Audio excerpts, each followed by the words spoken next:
Dear participants, fellow scholars, professors and researchers, ladies and gentlemen, welcome to my presentation at this conference.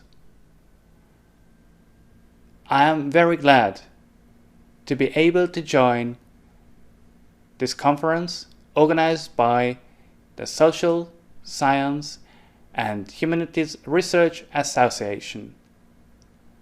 Although this conference is held alternatively online and this video is just recorded, I would be very happy if I could receive your questions and could have the chance to meet you in person in the near future. The opportunity to present at this conference gives me the chance to share my findings on progressing in creative or knowledge-based economies, not only with their advantages, but also with burning issues, problems, disadvantages, which evolve on the one hand based on the culture of the specific country, on the other hand with the origin from its economic and political structures. My research focus is based on two countries: South Korea, the host country where I work, and Singapore, which has many similarities to South Korea. I admire my host country, South Korea. If we talk about South Korea with regard to the most recent happenings on the virus, it was one of the few countries which did not have any lockdown during the spread of the COVID-19 virus, and now all or most of the restrictions are lifted. So let's start with the presentation itself. As a very brief introduction about me, my name is Roland Csizmazia. I myself come from Hungary, but I graduated in Vienna from the Vienna University of Economics and Business, and with two majors, and I've worked since 2012 in Seoul at Kwangwon University as an associate professor. My major fields are creative economy, disruptive technology, and the impact on human from new technologies and intellectual property. You see my website and you see my email address, so you can contact me anytime. The development and challenge of higher education in Korea was a topic that always really fascinated me since the time when I was an exchange student first in South Korea.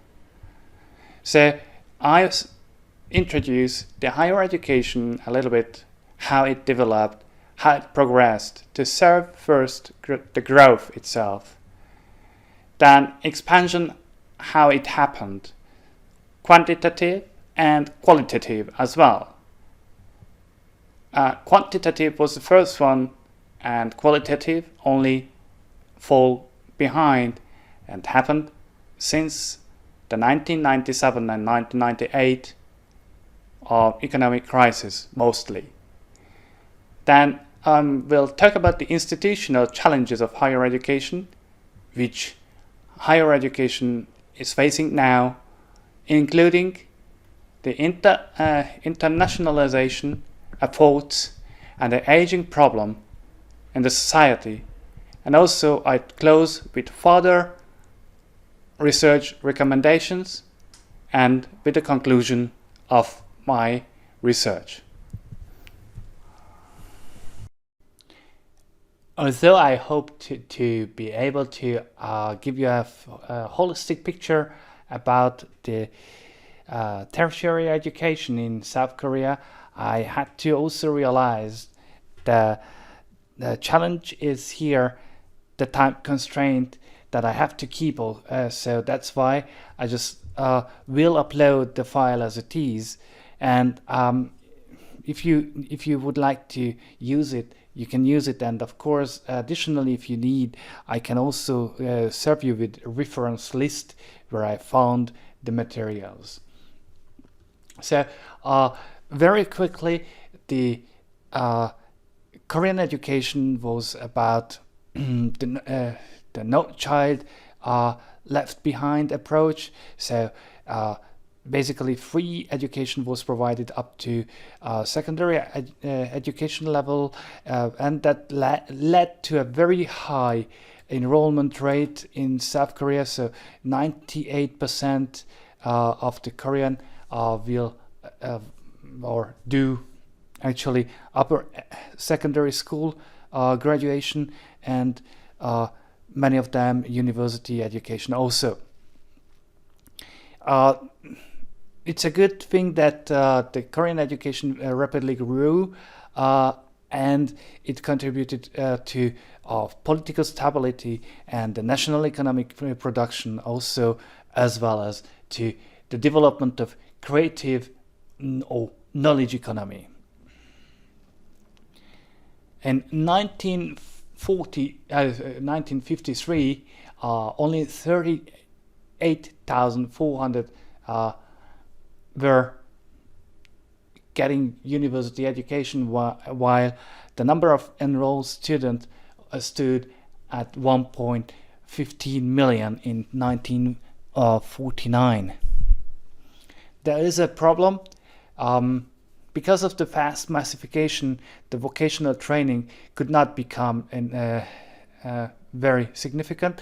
It also means that this insignificance led to problems of vocational training after university graduation, and Assamese actually did not receive skilled workers which they needed because of this mismatch, and therefore Assamese were forced indeed to train them. And then once they were trained, many of them changed to larger enterprises, and this was a cycle, or this is a cycle still, which causes SMEs very, very huge financial troubles, because SMEs already are forced by the large companies and through price and through other measures what these large companies can do, even though regulations are already adopted against bad practices against SMEs, still the power, both in economy and political way, are or is in the hand of large enterprises. Let's skip this one and let's see here. The point is, what I wanted to mention, that 1995 under Kim Young-sam, the 5.31 plan was the first one which led to internationalization. So it mentioned the reason for internationalization, and also hoped or had the goal to create an environment and infrastructure to attract both scholars and international students. Then Brain Korea 21 was introduced first in 1998 and continued also until today.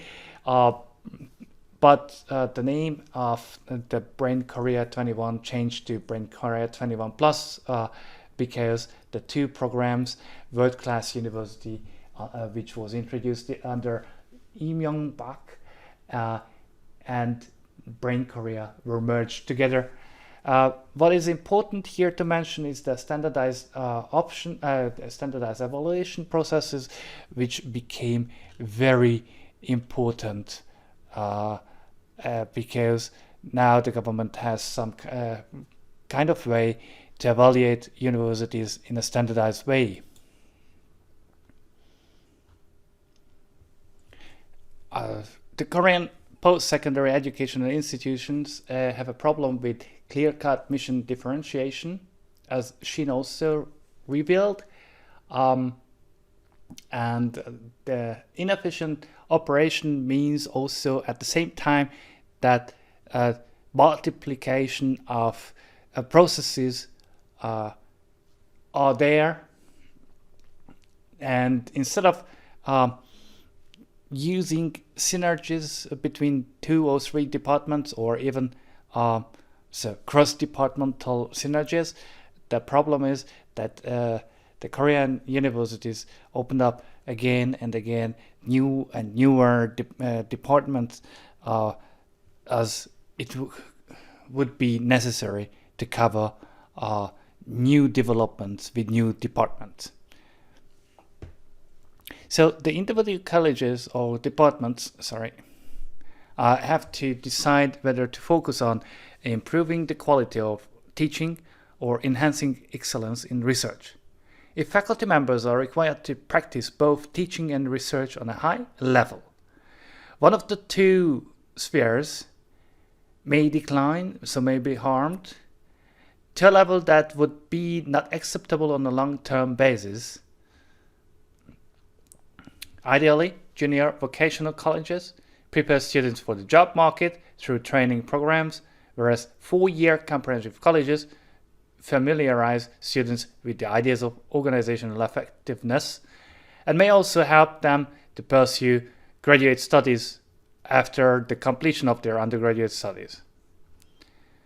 Processes of internationalization as driving factors of diversification is an issue that helps, and therefore the governments also subsidized this successfully.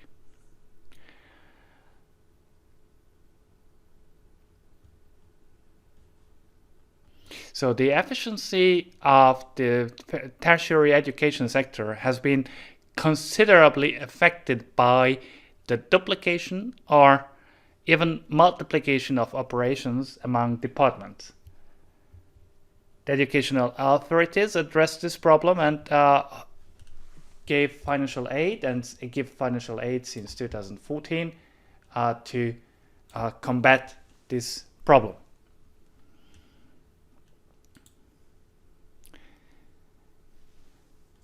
The first and perhaps the most substantial issue is the decline of tuition fees. And this decline reflects not only the demographic changes, which have caused a sharp fall in the number of domestic students, but also the government's policies, which effectively prevent universities from raising tuition fees. Tuition fees were actually frozen, and since 2009, when the so-called half tuition fee policy was launched, the government's financial control has frozen or even reduced tuition fees. In 2011, the administration's decision to nearly halve the cost of education was made, and this causes financial losses for universities.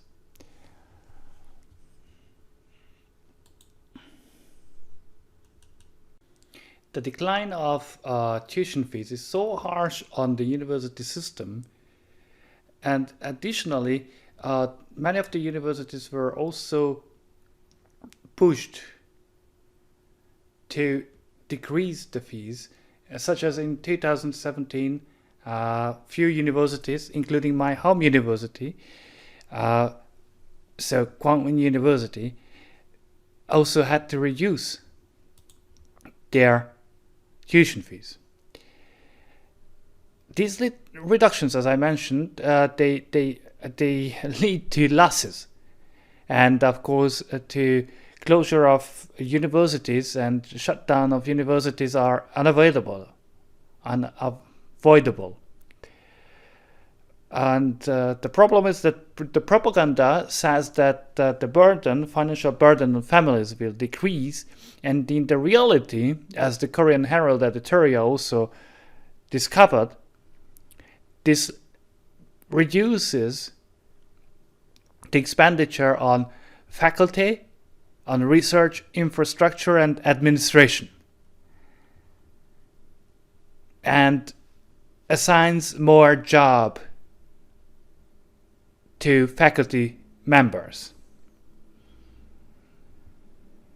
Additional problem is that the communication of the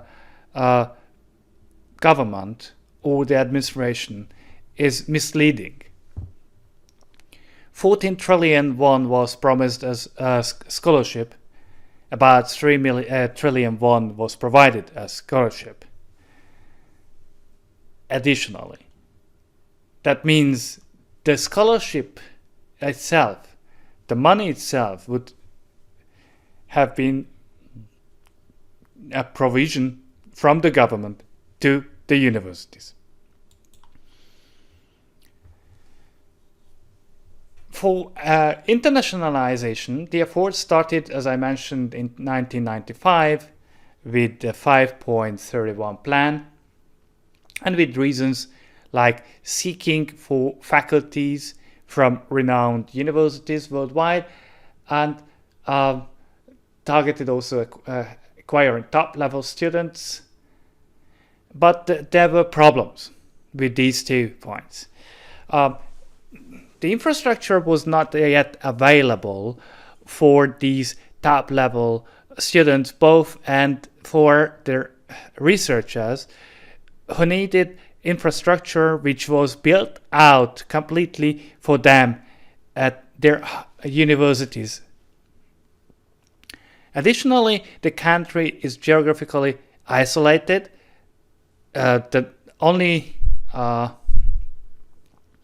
neighboring country which doesn't need to cross the ocean or sea is North Korea, which is the country which is completely shut down from the other countries all around, even from China. And language barriers means that the homogeneity of the Korean population is so extreme that even though they learn English, they have never had to use this language. And there was a low demand from universities in the early years of internationalization. By now, however, the Korean institutions of higher education have found it vitally important to internationalize, not only because of the problem of tuition fees, but also because of their demographic changes. And additionally, if they want to be competitive and also ranked in ranking systems of worldwide university rankings, then they need to become more competitive, and this is only available if they have not only raised their research output but also do internationalization.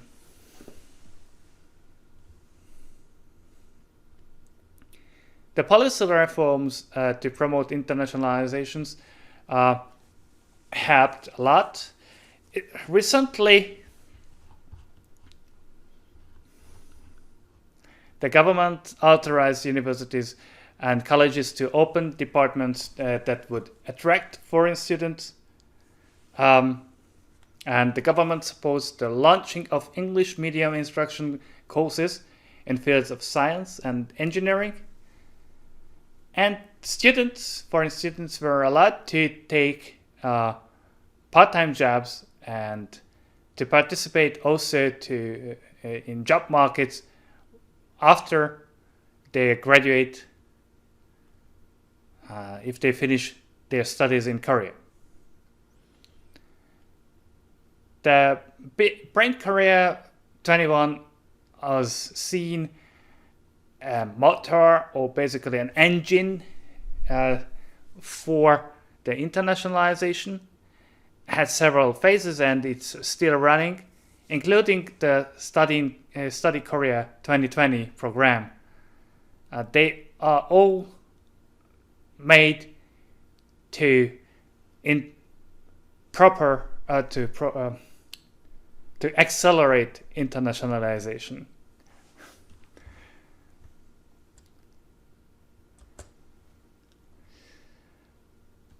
Dow and Knight 2013 identified that a rationale for developing a regional hub of higher education in South Korea.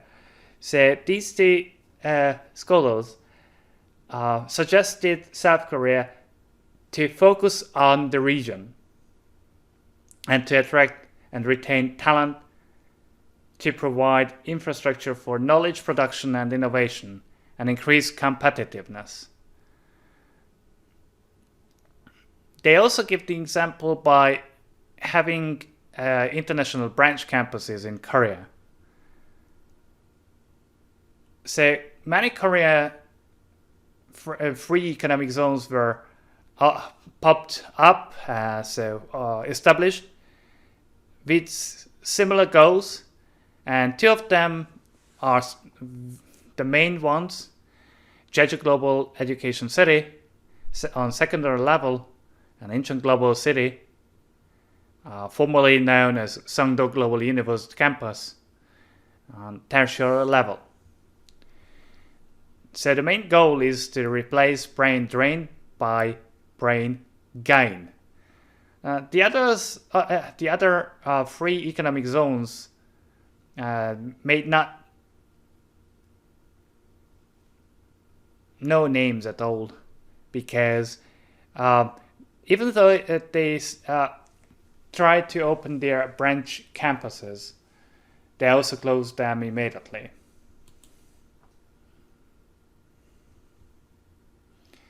So is now IGC, Incheon Global City, a success case or not? Seeing from the point that this campus has opened and attracted universities almost 10 years long now, and the utilization of these universities are not very high, one could not say that this case is a clear success. Especially that the reason why it was made, so retain students and do not let them go abroad, did not generate the number of students remaining in Korea as expected. So despite these ambitious goals, unfortunately, the success is still in hand of the government. So in that way, if the government closes the taps, the financial taps, then there might be a problem.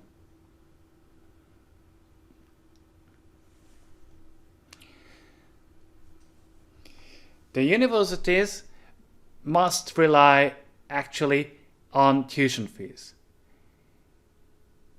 Now, it is hard to believe that they will be able to continue to operate with same quality level curriculum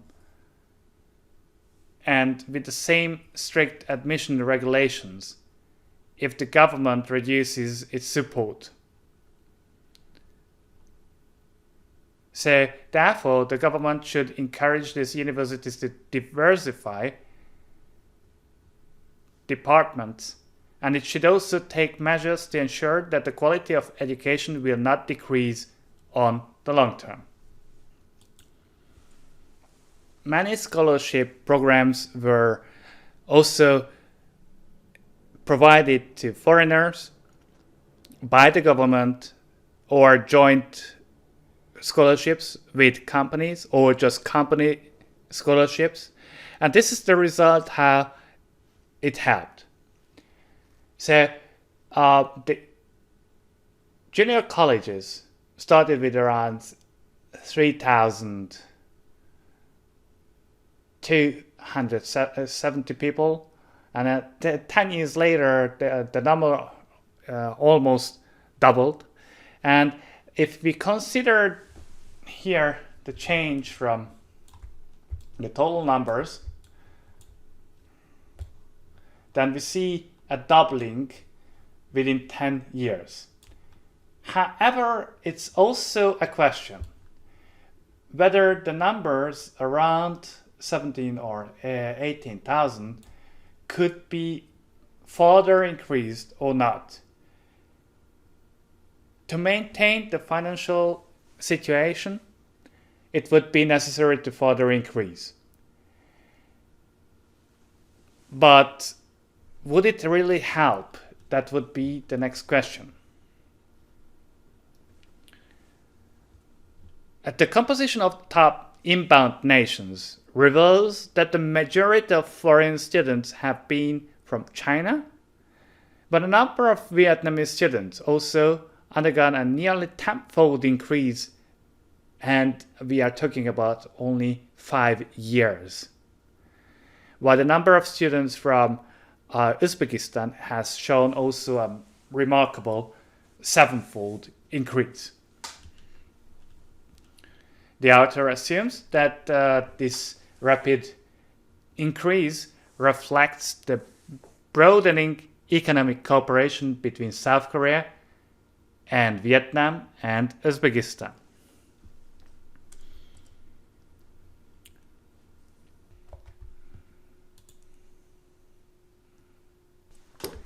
Nevertheless, the numbers decreasing accelerated.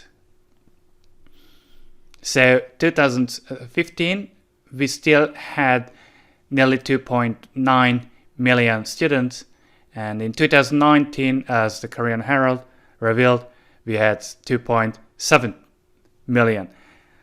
This is a 200,000 plus decrease in the number of students during the last 5 years, and this trend is unfortunately expected to accelerate, as I mentioned, due to the aging problem.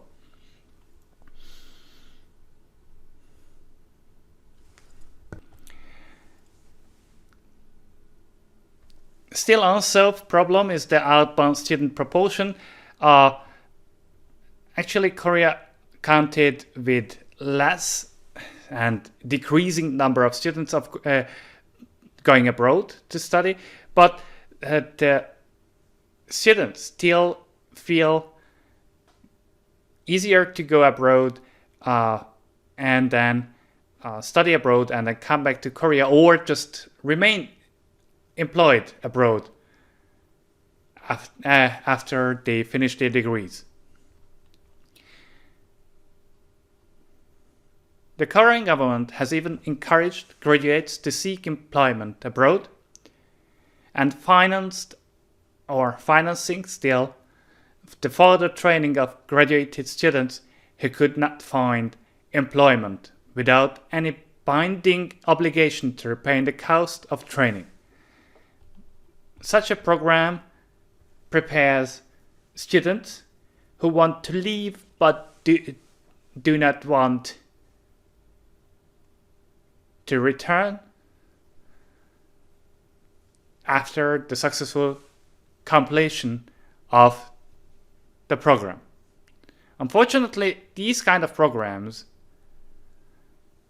seem to be yet another example of quick fixes rather than a policy that enables young people to gain experience and help oblige them to return home and put the acquired knowledge into practice. The brain drain may have an unwanted long-term negative impact over the targeted short-term goal. Further research is recommended, more data would be very useful in understanding how brain drain could be eliminated, and also suggestions for strategic long-term goals are needed from the government or for the government in that way. And then further research questions could be raised. So could regulations separate vocational schools from colleges? And could that help if both were restricted to launch each other's program? And could scholarships promote vocational training to those who do not want to study at universities? So in that way, I would like to close my presentation. So we arrived to conclusion. Higher education in South Korea, I guess also worldwide, faces challenges, but the reasons are different. In South Korea, we have a problem of lack of differentiation and specialization. Also, department store effect of universities. Then the diminishing income through tuition fees and the increasing dependence on government fundings. And if they are forced to cut back expenditures on faculty, then it also means a declining quality. And there are competitions, not just domestically, but also internationally. And this competition is about intensifying, and the current influx of foreign students is still insufficient to offset the loss caused by aging. So I would like to say again very, very much thank you for your attention, and I hope that the presentation itself could raise some eyebrows also, and some ideas made for you for the future. And please, if you have any question, you may let me know. I don't know if I can be participating through the conference or in the conference, but if I can't be there online, you can raise a question online, or you can of course send me email, as I already mentioned. Thank you very much for your attention, and I thank you everybody for the opportunity to present this topic.